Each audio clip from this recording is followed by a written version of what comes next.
BRS ప్రభుత్వం రాకముందు ఎందుకు నీళ్ళ ట్యాంకర్లు ఉండేవి, ఎందుకు వీధి నల్లాలు ఉండేటివి, ఎందుకు ఆడబిడ్డలు నీళ్లు మోసేవాళ్ళు? నెంబర్ 1. నెంబర్ 2, తాగునీళ్ళ కోసం ఉన్నటువంటి సమస్యను కూడా మేము ప్రయారిటీగా తీసుకొని, అత్యంత ప్రాధాన్యత తీసుకొని అద్భుతమైనటువంటి మహా అద్భుతమైనటువంటి పథకాన్ని రూపకల్పన చేశాం. బీఆర్ఎస్ రాకముందు, కేసీఆర్ ముఖ్యమంత్రి కాకముందు ఈ రాష్ట్రంలో వాళ్ళు నిర్మించినటువంటి ట్యాంకులు అండి, తెలుగుదేశం కానీ కాంగ్రెస్ కానీ చేసినటువంటి నిర్మాణం చేసిన ట్యాంకుల సంఖ్య 17,500 గ్రామాలలో ఉండే ట్యాంకులు. ఓవర్ హెడ్ సర్వీస్ రిజర్వాయర్స్ అంట, మనం OHSR అంట. 10 ఏళ్లలో మేము నిర్మించినటువంటి ట్యాంకులు సుమారు 18,000 అంటే వాళ్ళ 58 ఏళ్ల పరిపాలనకు మించి మేము కట్టినాం.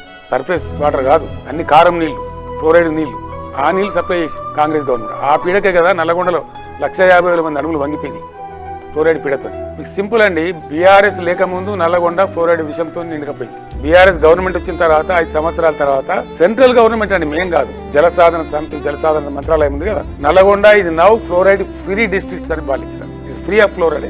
WHO ఇచ్చింది, World Health Organization, but for Mission Bhagiratha.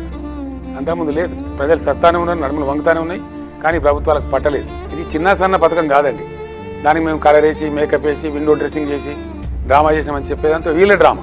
ప్రతి ఇంటికి నల్లా పెట్టించినామండి. 141 మున్సిపాలిటీలకు నీరు సరఫరా చేస్తుంది. ₹1 నల్లా కనెక్షన్, ₹1 నల్లా కనెక్షన్ పెట్టి ప్రజలకు నీళ్ళు ఇచ్చినాం. హైదరాబాద్లో 20,000 లీటర్ల నీళ్లు ఉపయోగించుకునే వాళ్ళకి ఫ్రీగా ఇచ్చినాం. This is mission Bhagiratha.